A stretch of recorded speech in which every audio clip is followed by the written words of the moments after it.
በጥንት ጊዜ አንድ ጨካኝ የሆነ ንጉስ ነበር።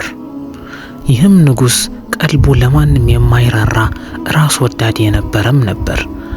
በማህበረሰብ ውስጥ ሰዎች ሁሉ የጠሉት ንጉስ ነው። ምክንያቱም ለአንዳቸውም አያዝንም። ሁሌ ጭካኔ፣ ሰዎችን ማሰር፣ ሰዎችን መግረፍ፣ ፊቱ ሁሌም እንደተኮሳተረ ነው። አንድም ቀን ጥሩ ነገር አድርጎ አያውቅም።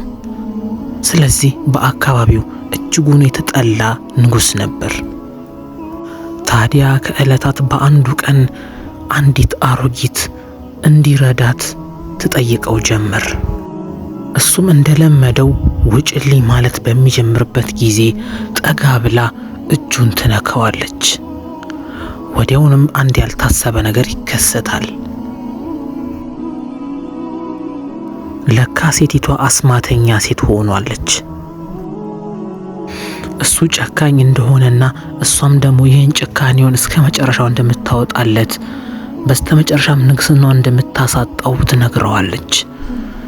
የሚያብረቀርቅና የሚያስፈራ ድምጿን ተጠቅማ ወዲያውኑ ስልጣኑን እንዲለቅና እሱም እንዲፈራት ታስገድደው ጀመር።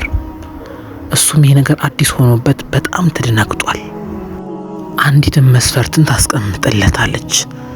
ያም መስፈርት አንድ በወርቅ የተለበጠ አበባ ትሰጠዋለች። ያም አበባ ጥቅጥቅ ያለና ቅጠሎቹ የማያልቁ ነገር ግን እያንዳንዱ ወልቆ በወደቀ ቁጥር ያኔ ወደ ሰው እንደሚቀየር ታስረዳዋለች። ይህንንም እንዳለችው ወዲያውኑ መሄጃ ሰዓቷ ተቀርቦ ስለነበረ ባላት የአስማት ዘንግ ትመታውና እሱን ወደ አንድ አውሬነት ትቀይረዋለች። ያም አውሬ እሱ ከዚህ በፊት ከነበረበት ከሰውኛ ወደ አውሬነት ትቀይረዋለች። ራሱንም በመስታወት በሚመለከትበት ጊዜ ወደ አንድ አውሬነት ተቀይሯል። አጠገቡ የነበሩት ስልጣኖቹ፣ ሰዎቹ፣ የቤተ መንግስቱ ውበት ሁሉ ረግፏል። ቤተ መንግስቱ ወደ ሸረሪት ድርነት ማጠራቀሚያነት ተቀይሯል። የሰጠችውም አበባ እንዳይነካ ተደርጎ በሚያስፈራና ራቅ ባለ ቦታ አስቀምጣው ሄዳለች። እሱም በስስት ከርቀት ቆሞ ያየዋል። ምክንያቱም እያንዳንዱ ቅጠል ከላዩ ላይ ረግፎ ሲወድቅ ነው ወደ ሰው የሚቀየረው። እሱ ደግሞ በሐዘን ተውጦ ሌት ተቀን ማየትን ተያያዘው። ነገር ግን ፍንክች ያለ ነገር የለም። ምክንያቱም ከረጅም ጊዜ በኋላ ነውና እያንዳንዱ እየወደቀ የሚቀየረው። ከወደዚህ ደግሞ አንድ ያስሚን የምትባል ምስኪን ልጅ አለች። እቺ ልጅ ከወላጆቿ ጋር አይደለም የምትኖረው። ይሄ አሳዳጊዋ ነው። ሆኖም ግን አይወዳትም። ሁሌ ከሚገባት በላይ ስራን ያሰራታል። እንደ ሕፃን ልጅ አይንከባከባትም። ይልቁንስ ከአቅሟ በላይ ስራ በሚያሰራት ሰዓት ሁሌ እሷ ፈጣሪዋን ትለምናለች ጥሩ ነገር ላይ እንዲጥላት። እንዲህ እያሉ ቀናቶች ይሄዳሉ። አሁንም እንደተለመደው የዘውትር ስራዋን እየሰራች ሳለ ሳታቅ አንዲትን ሸክላ ትሰብራለች። በዚህን ሰዓት ነበር አሳዳጊዋ ከቤት እንድትወጣ ያዘዛት። ከወትሮ በተለየ ውጩ በጣም ይበርዳል። ሆኖም ግን ጨካኝ ስለነበር ያሳዳጊዋ በዚህ ጭካኔው እንድትወጣ ገፍትሯት ይሄዳል። እሷም ሌሊቱን በመጓዝ ታድራለች። ያለምንም ፍርሃትና ድብርት ሌሊቱን ሙሉ በመጓዝ ታሳልፋለች። ምክንያቱም ጭካኔው ከመጠን በላይ ሆኖባታል። ሆኖም ግን አንድ ያረጀ ቤተ መንግስትን ታያለች። ያለምንም ፍርሃት ሰተት ብላ ትገባለች።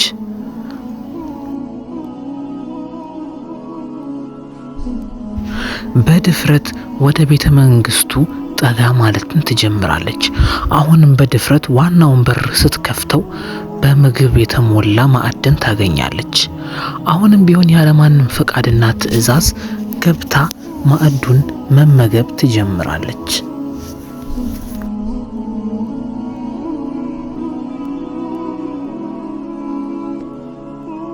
በዚህ ሰዓት ነበረ ቤተ መንግስት ውስጥ የነበረው አውሬ እሷን መከታተልና ማየት ይጀምራል።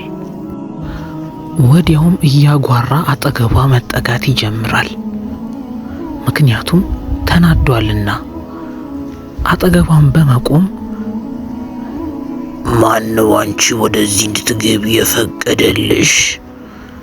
ቤተ መንግስቴን ከፍተሽ እንዴት ልትገቢ ቻልሽ? እንዴት ብትደፍሪኝ ነው እንደዚህ ልታደርጊ የቻልሽው? ያስሚንም ደፋር ስለነበረች አውሬውን ማረጋጋቱን ተያያዘችው። ምንም ነገር ሳትደብቀውና ሳትዋሸው ያጋጠማትን ነገር ሁሉ በዝርዝር ታስረዳዋለች።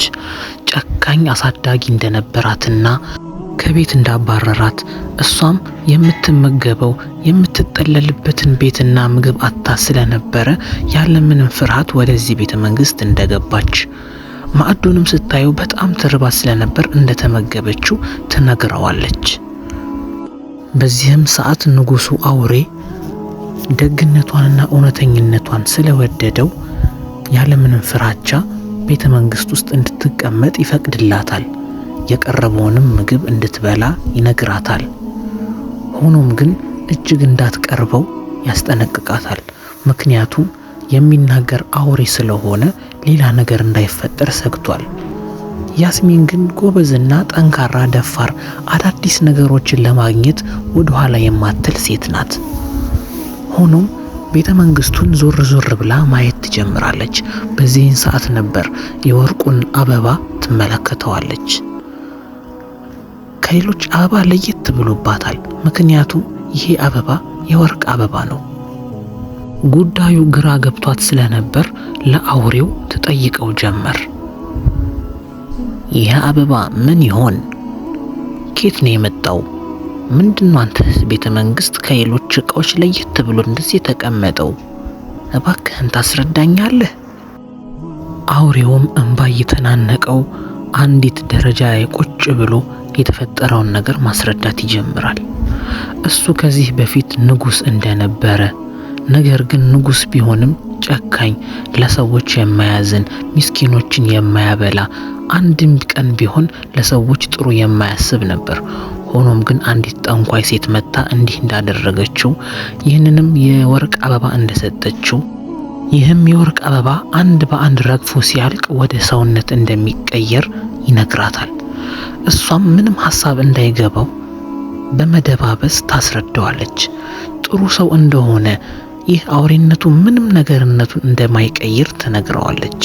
ምክንያቱም ሰው እንደሚሳሳትና እንደሚቀየር በትረካ መልክ ታስረዳዋለች። ቤተ መንግስቱን ስትዘዋወር ያገኘችውን መጽሐፍ ወደ አንድ የትክል ስፍራ ሄዳ እንደምታነብለት ትነግረዋለች። እንዳለችውም ታነብለታለች። ይህም መጽሐፍ ሰዎች ከዚህ ቀደም መጥፎ ባህሪ ከነበራቸው ራሳቸውን አምነውና ተጸጽተው ከተመለሱ ምንም ነገር እንደማይገድባቸው፣ ጥሩ ሰውና መልካም ሰው እንደሚሆኑ የሚተርክ መጽሐፍ ነው። አውሬውም ይህን ነገር በሚሰማ ጊዜ በጣም ደስ ይለዋል። ያስሚንም ጥሩ ልብ እንዳላት ይረዳል። የሆነ ሆኖ ቀናቶች ሳያስቡት ረጅም ዓመታትን ተቆጥረው ያ የወርቁ አበባ ቅጠሎቹ እየረገፉ የተወሰነ ብቻ ቅጠል አበባው ላይ ቀረ። ንጉሱም ወይም አውሬው በዚህ ነገር ተደናግጧል። ምክንያቱም ይህ ሁሉ ዓመታትም ተቆጥሮ ቅጠሉ ተራግፎ አላለቀም። ተስፋ ቆርጦ ጨረቃውን እያየ ማዘንና ማልቀስ ይጀምራል። ያስሚንም ታጽናናዋለች። ይህ ሁሉ ጊዜ እንደጠበቅከው አሁንም ትንሽ ጊዜ ከጠበቅ የቀሩት አበቦቹ ረግፈው እሱም ወደ ሰውና ንጉስነት እንደሚቀየር ደጋግማ ታስረዳዋለች። ንጉሱ ወይም አውሬው ግን አሁንም ተስፋ ቆርጦ ማንባት ጀመረ። ያስሚንም ተስፋ ስላልቆረጠች አበባውን ወደ ውጭ አምጥታ ለማረጋጋት ትሞክራለች። አውሬውም በጣም ከፍቶታል። ምክንያቱም እንዲሆኑ የሚቀጥል ስለመሰለው፣ ነገር ግን እሱ አዲስ ነገር እንደሚፈጠር እየነገረችው ቅጠሉ ሊያልቅ ትንሽ ቅጠል ብቻ የቀረው እንደሆነ ታስረዳዋለች። እሱ አሁንም ማልቀሱን አላቆመም።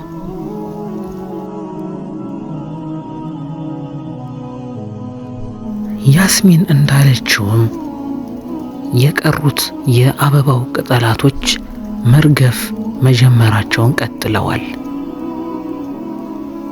እንዳሰበችውም ቅጠሎቹ ረገፉ። በዚህ ቅጽበት ነበረ ይህ የወርቅ አበባው መፈንዳት ይጀምራል።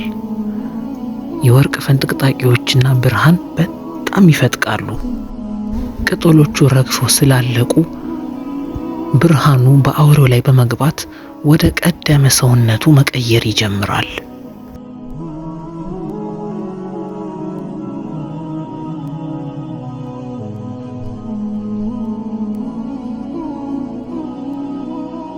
ወዲያውኑም ወደ ቀድሞ የንግስናው ሰውነቱ ይመለሳል። ያስሚንም ባለው ውበት ተማርካ ተደንቃ ታየው ጀመር።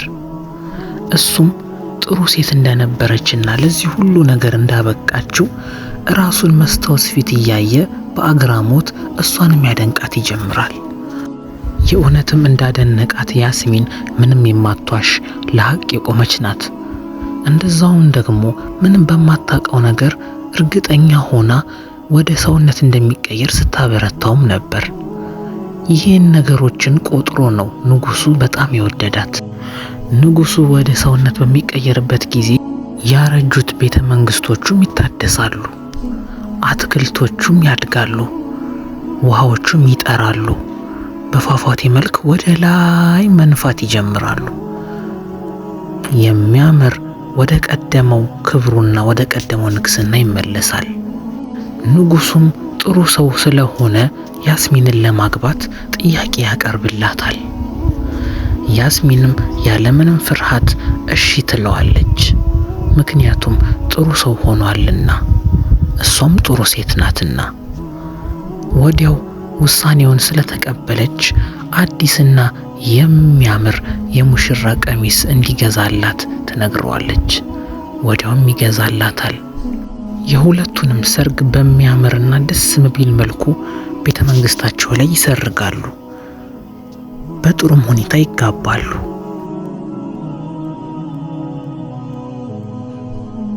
ከብዙ ዓመታት በኋላ ያስሚን የምታምር አንዲት ጎልማሳ ሴት ሆናለች።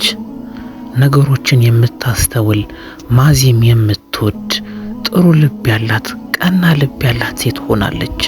ሆኖም እስከዛሬ የነበረውን ታሪክ ለማህበረሰቡ ለማካፈል ቆርጣ ትነሳለች። ስለዛኛው ስለ ወርቁ አበባ ታስታውስ ጀመር። ስታስታውሰውም ልክ አይኗ ላይ ወይንም አጠገቧ ልክ እንዳለ አድርጋ መሳልና ማስታወስ ትጀምራለች። የአካባቢውን ማህበረሰቦች በመጥራት የተፈጠረውን ነገር ሙሉ በሙሉ ትነግራቸዋለች። ከዛ ሁሉ ችግርና ሐዘን በኋላ ለዚህ ትልቅ ክብር እንደበቁ ለእንግዶቹ ታስረዳቸዋለች። የዛሬው ታሪካችን ይህን ይመስል ነበር። ስላዳመጣችሁን እናመሰግናለን።